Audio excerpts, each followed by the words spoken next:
Oh, my, hello. I didn't see you there. How are you today? Great. Well, if you're here, I might as well tell you a little story. It's from a little letter I got from a lady about... Oh, how does she say? About how to ditch creepers. Well, here we go. Dear Mr. Ford, what is a kind and clear way to let a guy know that a girl is not interested? Guys are told if they want to find their perfect significant other, they must be persistent. We all want to find love to walk to the post office with, but no girl wants a creepy stalker boy. What then is the perfect approach to let a creeper know to go away and creep someone else out? Yours, female representative. No, how juicy.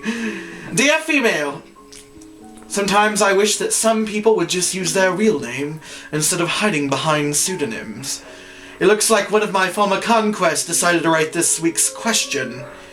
Yeah, just so everybody knows, Denise, I dumped you. Yes, I prayed about it. And no, I will not make out with you. Jeez.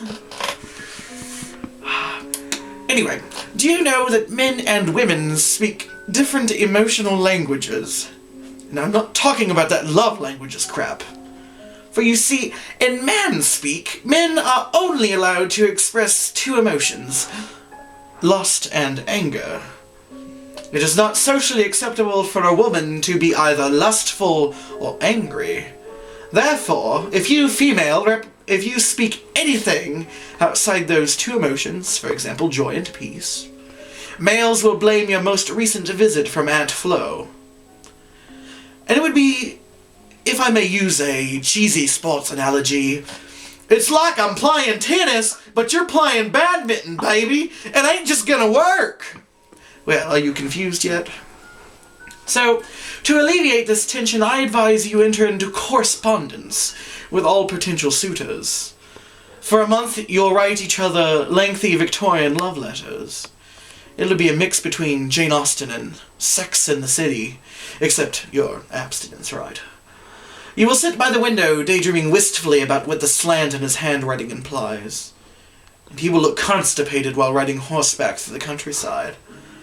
You're too busy to do this because you text way too much through Chapel to write a proper letter. Above all, be clear and gentle in your rejection. Notice that I'm not advocating some kind of haterade to be unleashed. And if the thought of face-to-face rejection frightens you, just deliver your favorite stationery to him that would read, Dear X, thank you for your interest, but at this time I am not currently taking applications for a boyfriend. And he will cherish it forever in his bottom bathroom drawer, aka his hope chest. He might ask why, and therefore, being as loquaciously graceful as I am, here are a few good excuses to give to him. Number 1, I can't date you because of global warming. Tell him you're trying to reduce your carbon footprint.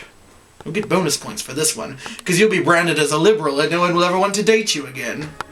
Number 2, I can't date you because God told me not to be in a relationship. Now, the way some people pray, you would think they would need the blessed permission of the blessed Almighty to go to the blessed bathroom. And then, after you give him this excuse, go make out with your new gentleman companion. Number 3, I cannot date you because I need some me time. This is very similar to number 2, except that it is more sincere and does not imply that the suitor needs to make golden replicas of their boils. Let the reader understand. Then, after you give this excuse, be seen in the lobby with your new toy. Number 4, I cannot date you because of the economy.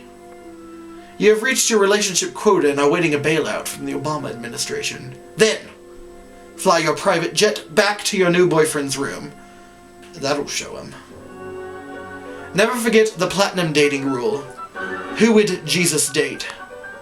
Nevertheless, that does not help me because I have no clue who Jesus would date, or what he would do in a variety of situations for that matter. There's always that perfect rule, the golden rule.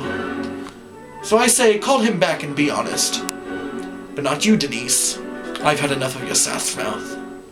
Well, I believe that ends story time with Andy. I'm going to go back to writing, and hopefully it'll be humorous as all my posts are.